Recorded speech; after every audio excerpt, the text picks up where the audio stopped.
welcome back to Alberta Camping. My name is Heather and this is John. So this weekend we wanted to go camping at Sandy McNabb. It was full. So Well, see what happened though was we spontaneously camping. decided that we were going camping. Mm-hmm. You can't do that around Calgary, Alberta. Campgrounds are always full. So it's September 20th was yesterday, and that's when we wanted to go camping. Pull into Sandy McNabb. It's full. The camp host would have let us stay at the equestrian loop. Unfortunately, that was $40 a night, so you're paying an extra $7 even though you don't have a horse. So I could have done this. we got a fake horse head we could have used. So basically, what happened was we looked and we were just going to call it a weekend and not bother camping. But then I had a thought. When I was driving back towards Calgary, I was passing Millarville. Millarville Racetrack has a campground, and Who knew? here's where we're at. Millarville Racetrack's been around since 1905, which is a long time. I'm not sure how long the campground's been around, but it's probably been a fair number of years because there's some little rustic features to this campground that make it kind of unique. And it turns out it's a pretty decent little campground. Yeah. Yeah. Well, not only that, on Saturdays through the spring all the way to Thanksgiving, I believe, Yeah. there's the Millarville Market, and it happens at the racetrack. So lo and behold, you can just buy your groceries here. You don't even have to pack food to come to here. Not if you're only spending a weekend. We got up this morning, it's Saturday morning, and we headed over to the market and had breakfast. Yep. Palumbo's has their booth there, or actually they have a little building there. Yeah. It's open Saturdays. You can buy sausage, of course, but they serve breakfast, so We didn't cook. didn't have to even cook it this morning. So we had bacon, sausage, and eggs.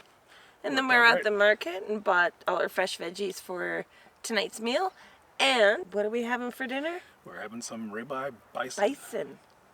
Bison. Gonna be delicious. Anyway, back to the review of the campground. So basically, yeah, this campground, it's a dry campground. There is no services. Water is available, kinda. Kinda. It's not like what you typically pull into a campground and hook up your water. It's over by the... It's over by the office. There's a tap over by the showers, and there's actually two sections to this campground. We're in what's called the Creekside side of things. There's no tap on the way into this one, but on the way into the other one, which is called the Island, that one does have a water tap, so you can get water over there, and you probably could pull your trailer up and fill it up. And the thing about the island, though, there's no signage saying there's another campground. Yeah, this is the other thing about these campgrounds is very little signage on the way in. They're kind of tucked in the back behind the racetrack and behind all the parking facilities and the arena and everything else they got there.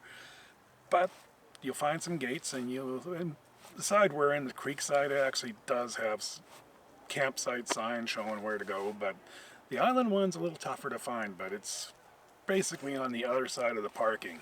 You'll find a little entrance to the back there, and that's where the island is. Mm-hmm. So both sides are actually very nice. There's very nice, unique sites. So we're in 9C. We can basically squeeze in probably at least 2, maybe 3 trailers. Full size, we're 28 foot, and I imagine I can get another 28-foot trailer in front of us, plus still have room for vehicles. Yeah. And lots of room. Fire pits well, they're basically trailer rims as they're using for fire pits. I can tell that originally these probably would just be stone fire pits. This place has been here that long. Mm-hmm. So yeah, it's a fairly old campground. Yeah, it's really rustic. If you like a rustic campground, it's dirt road. There's porta-potties. There isn't pit toilets. They're porta-potties. Yeah, that's the other thing. And if you but they're clean, according to Heather. Yeah, they're really clean. I used one today. And there are showers, but they're over by where the marketplace is. Yeah, over by the horse stalls. There actually is showers over there. So we didn't check them out. Yeah, we haven't checked those out because we're only here for the weekend, heading home tomorrow. But there are showers available. The big drawback to this place is that there's nowhere near here to dump. Yeah, there's no dumping station anywhere near Millarville. There's no dump station here, but if you're coming from the north, say, and you're coming through Bragg Creek, you could easily just, you could go up to the side and go to the Elbow Valley dump station. Yeah. And towards the south, Turner Valley Campground has a dump station, I believe. Black Diamond. Black Diamond has a commercial one as well, and there's always the Sheep River Station, which is a little bit of a detour, but if you needed to dump. We're camping for, this is the fall right now, as you can tell by these beautiful fall colors behind us. But we're going to be camping weekends going forward, and we don't really use much water in the trailer, so we'd only go dump every 2 or 3 trips really. So it should be fine. So there's water available. There's no other services really. There's firewood. It's iffy firewood. We got some, but it's end of season, so I think we got the end. Tail end of what they had for firewood here. It's $27.50 a night plus GST, so it comes out to $28.88 a night. So you do the math. Yeah. It was like, just a minute here. Do we need a calculator to figure out how much we have to pay? For 2 nights, it was $57.76 or something. So basically, yeah, you had to calculate that out. Overall, it's not a bad option, especially because it's so hard to get into Sandy McNabb right now. We do prefer in this time of year to try and go with power, but today was going to be sunny, so solar is making it no problem for us. We do have a generator if we need it. The problem in the fall is that, like after Labor Day, a lot of the campgrounds close down. So it's a big battle after Labor Day to find a site. And everybody wants power so that they can run their furnaces. Yeah, it's not generally, I think, Alberta Parks, if you're listening, you're closing some of these sites a little bit early. Too early. Beaver Flat closed, I think, the day after Labor Day. Yeah. And I know that Patty's Flat closed last week or the week before. So they're closing a lot of campgrounds, and the weather is still ideal for even dry camping. Yeah, it's nice and warm today. So yeah, today 20 plus out, and it's nice and warm. There's been a full day of sun, so the solar's keeping up. So this campground is very quiet. I don't even know how many people know about this campground. That's the thing. I think it's because some of the sites look like they haven't even been used. Yeah, it's kind of like a little bit of another one of those hidden gems that, this one is 35 minutes away from our house. Yeah, well, and where we park our trailer, it's about 10-minute drive. Well, so we're like, what? Seriously? We can just go hook up the trailer, then drive for 5 minutes and then unhook? Considering we've parked at this lot that we park at for 5 years and didn't know that it Didn't existed. know. But needs a little bit more signage. Yeah, there's not much signage to it. Most people know about Millarville Market and the racetrack. They just don't realize there's actually, it's a pretty decent campground. I'd say about 45 to 50 sites here. And most of them are decent. There's some really nice sites that are secluded, and there's a lot of group stuff that you could easily have a group of people. It's on our list of, we want a weekend getaway. Now we don't have to go fight over Sandy. Yeah. Because Sandy McNabb, we went on a Friday and we couldn't get a site. We'd probably have to go on a Wednesday or Thursday and pay for an extra night. We weren't actually even going to be there. Yeah, exactly. So, and to pay $40 to be in the equestrian, meh. And we did a little walk around, and the sites are very unique. Yeah. At times, I didn't know which was the site and which was the road. And some of the sites they're so far back into the brush and the trees that you can't even see the fire pit from the road. And then we found, should I tell them? We found a hidden campsite. Mm-hmm. Doesn't look like it's being used at all. There's no marker, but it's like way off. It's kind of hidden away. Way in the back of this loop we're in. We're in the Creekside loop, and it's way off in the back. If you keep going, there's actually a little turning point at the end next to the creek. And there is a creek, so it's kind of a nice little creek. But right in there, there's this campsite with no post. And there's nobody, like no other sites around it. No. And it would have been ideal. All they got to do is basically take a grader and grade that one time, and that'd be a perfect little site. So I'm not sure why I don't use it. A little bit of whippersnipping, but yeah, it's kind of a hidden little site. Yeah, it was neat. I don't imagine they complain too much if you went and parked in there and paid your fee. So yeah, it's got a fire pit.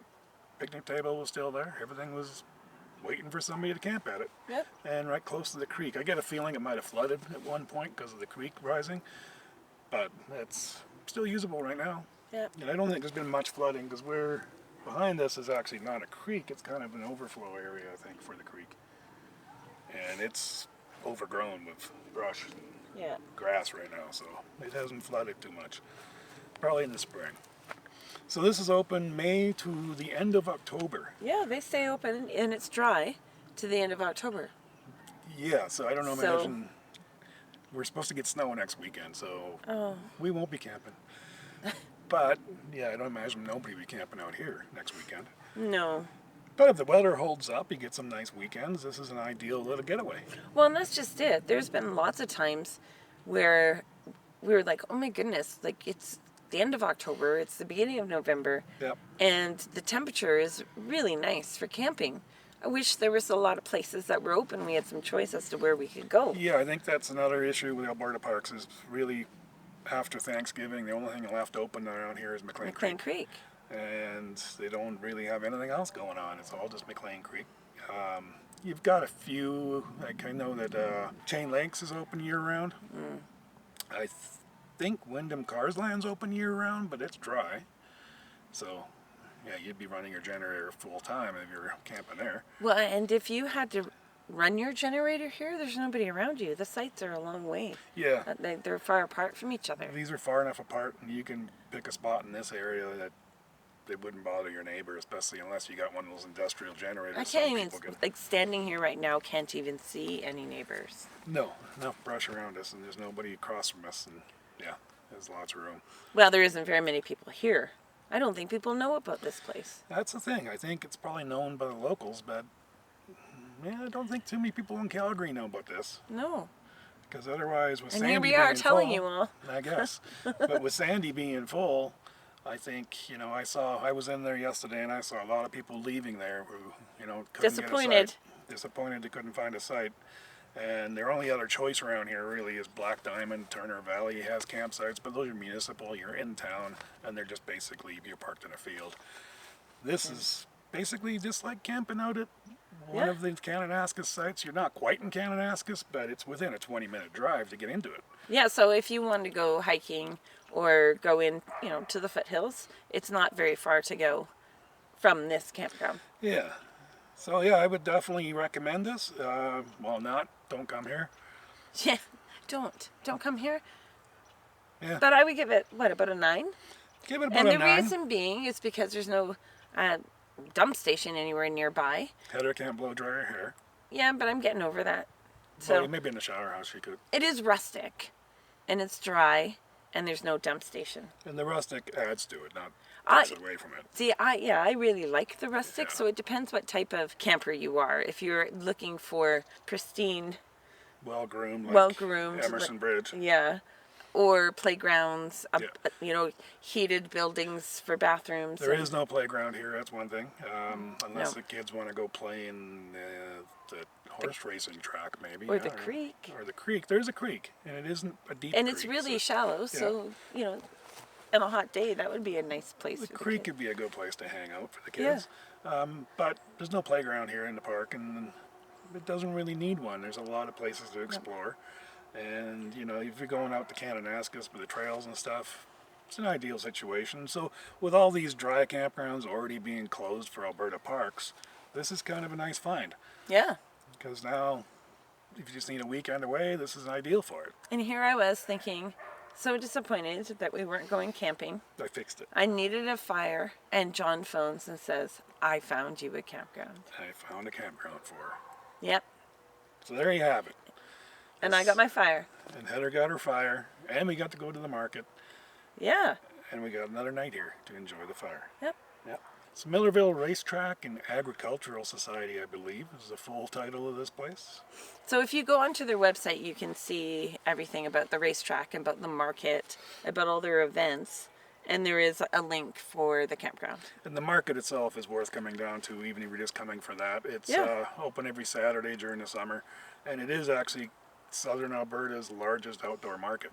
Yeah, the homegrown, not like these ones that are getting stuff on wholesale. Yeah. And a lot of artisan jewelry, clothing, Yeah. things that people are actually We've hit this market twice Making? this summer, and it is definitely different than the markets we're finding in Calgary, which they're considered farmers markets, but you can tell that they're picking up their vegetables from wholesalers. Yeah, so Here it's really you actually worth. got real farmers who actually, come in from Bazzano and Brooks and other areas with actual vegetables they've grown. Yeah. So that's a good thing. Well, and just the jewelry is all handmade, and Yeah, that's A lot of local artisans and it's beautiful stuff. yep, And you can get some of the stuff you can get at the Calgary's Farmers Market as well. Like Spalumbo's is there, and there's a few other vendors that are doing multiple markets. But There was a couple of food trucks. yeah, some food trucks. It's Yeah, a pretty unique it was little good. market, well worth a visit. I suggest you come fairly early in the day. Don't wait until 1, because it closes. It's from 9 till Closes 2. at 2. Yeah, it closes at 2, and by the time you get there, a lot of stuff might be gone, especially from the fruit and vegetable stands. Right. Yeah. Anyway, I recommend coming out to Millarville and camping here. Who knew I'd be saying go camp at the Millarville Racetrack? Yeah. Had no idea. But it is definitely a quaint, rustic campground, and I And quite close- enjoy it. Close to Calgary. So Yeah. It's easy to get to. Not far from home. If we come out here next time and it's full, thanks, guys. Thanks. Thanks a lot. Happy camping. Don't forget to like this video and subscribe. Thanks for watching.